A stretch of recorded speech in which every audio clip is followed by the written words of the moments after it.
Good morning, dear students. So today our topic is friction.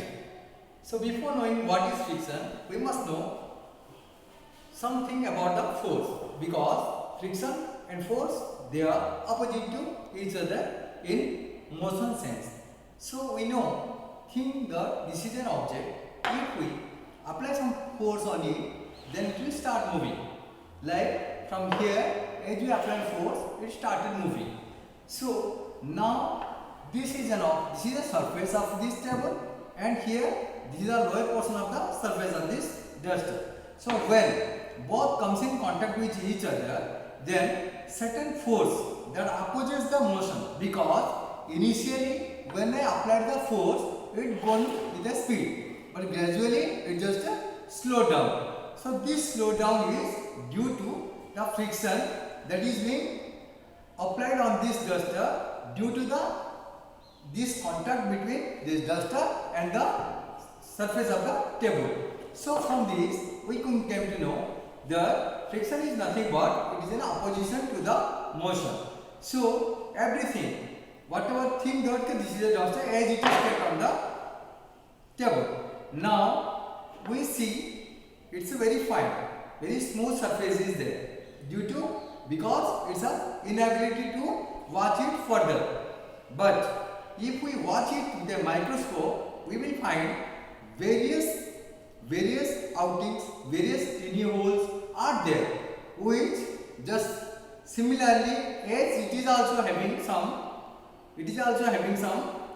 holes and outings like that, this surface of table also having the same. So when I place it here, both interlock each other, and due to this interlocking facility, now it is fixed and it is unable to move. If we want to make the duster to move from here to ahead, we need to apply certain force. So this force should be sufficient enough to make this duster to move ahead. So today we are going to discuss about the first thing is that what is the friction. So friction is, as I told you, friction is the opposition offered by a surface when two things or two objects comes in contact with each other. So now how it causes? As I told you, very teeny holes and teeny outings are there at the surface of a particular object, which we cannot see. Only this can be seen by use of microscope. Now this interlocking, so for making this object to move ahead, our force should be efficient enough. Our force should be maximum in such a way that it should overcome this interlocking. If interlocking is overcome by this force, applied force, then it will move from here to ahead. So this is all about how this causes, and now we will come to know what are the factors that affect the friction. So there are various factors, like factors. First one is smoothness of surface. As I told, the more is the smoothness of surface. Smoothness of surface means, for example, we are walking on the floor. If some oily substance or some oil has been put on the floor, now it becomes very difficult for us to walk on this floor, because there will not be any friction between our foot and this floor. So as this oil makes us difficult to walk, because there will not be any friction. So in this case, friction is quite important and necessary for us to walk. So in various cases, sometimes friction acts as an evil, and sometimes friction is quite necessary in our day-to-day life. Now the factors, the first factor we can know, there is a smoothness of the surface.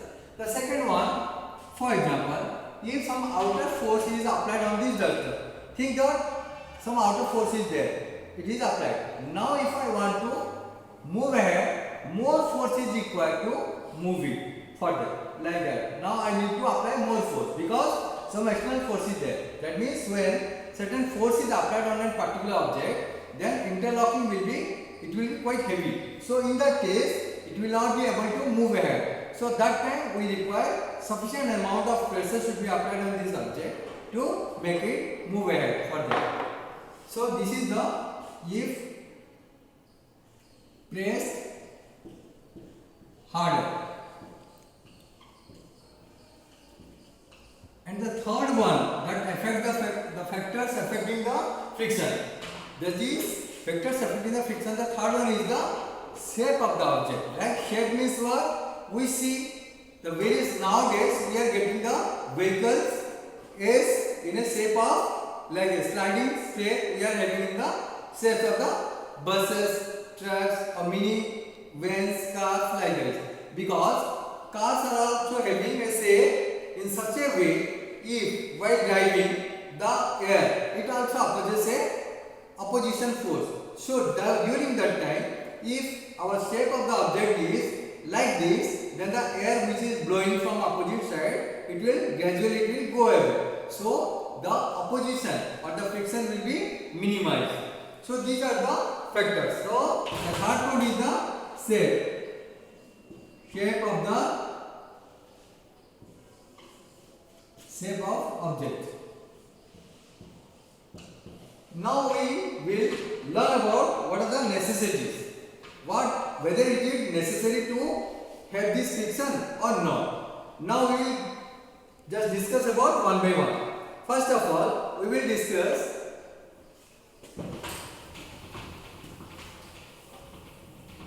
as we are discussing about the friction. Now I am holding a marker. Now I need to write on this one. Think that this is a surface and this is the tip of the marker. It is also another object.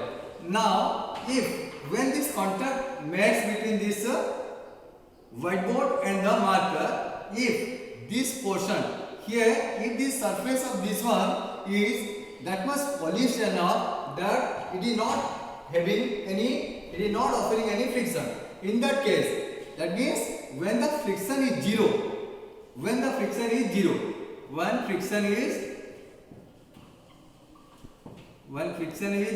equal to 0 or nil.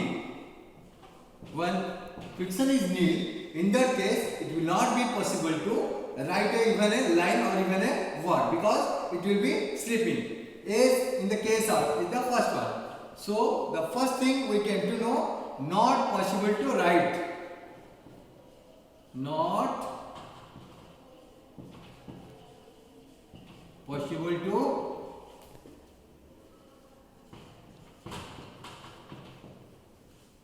possible to write if there will not be any friction, or it will be if the friction is 0, then we will not be able to write it either on the board or on the pen. Like a teacher write on the blackboard with the chalk piece, that time also the friction must be there, so that he or she will be able to write on the board. Similarly, on the paper and pen also, the nib of the pen,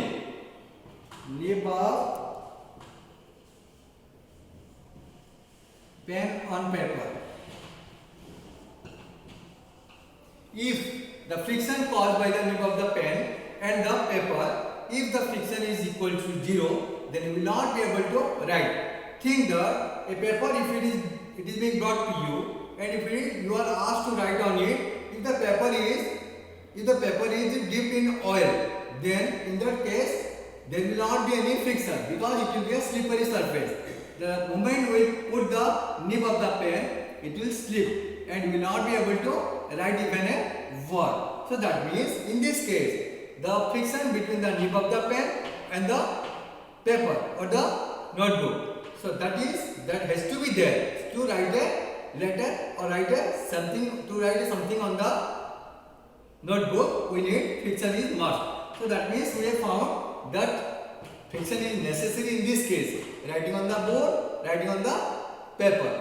Similarly, third case, think we are walking in day-to-day life.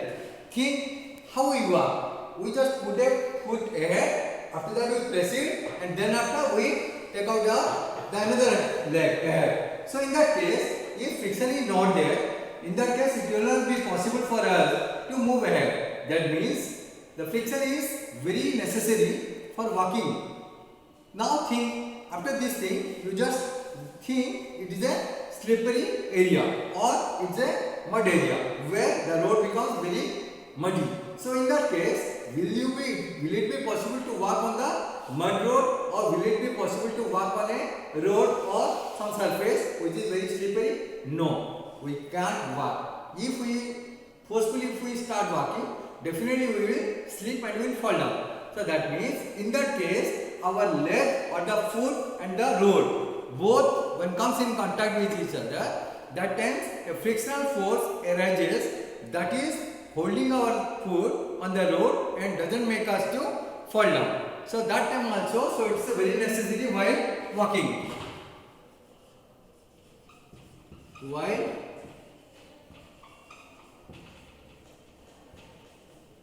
So that means it's a very necessary. Think that now again if you just see to drive on the road. While driving on the road, we know if the road is slippery, or think we are riding a bicycle. So in that case, the tires, if it is not having proper, if it is not new, or whatever the threads, or if it is not grouped properly, if it has been used for a long period and it become very slippery. Now in that case, we find that no spikes are there to hold on the road. So now when you start driving the motorcycle, there will not be any friction between the road and the tire. So in that case, during turning the motorcycle on the road, there is a chance to fall down. So that means this friction is necessary to have on the road so that we can move ahead without falling. Same is the case with the motor vehicles like 4 wheels vehicles. So in that case also they are having these long vehicles. So they are also having this. They are having too much of this number of their wheels they are having. So in that case, if this friction is not there, it will not be possible for the vehicle to move ahead or to stop or to turn, because if friction is there, the vehicle will stop when it is needed, or if it is needed, it will also move. Or if in case it needs to turn to left or right, then also it will be possible to turn. But if it is not there, it will not be possible. Think that while in our day-to-day life, we are just pulling the bucket of water from the well. Think there is no friction between the hand and the rope. Then the rope we will not be able to just pull above the bucket. So the bucket filled with water will not be able to pull above. So these all things proves that it is very necessary in our day-to-day life, or it is very necessary that friction must be there. Without friction, we can't survive. Similarly, cases are there when friction acts as an evil, means it is a disadvantages to our life. So about that we will discuss in the next class. Thank you. Have a good day.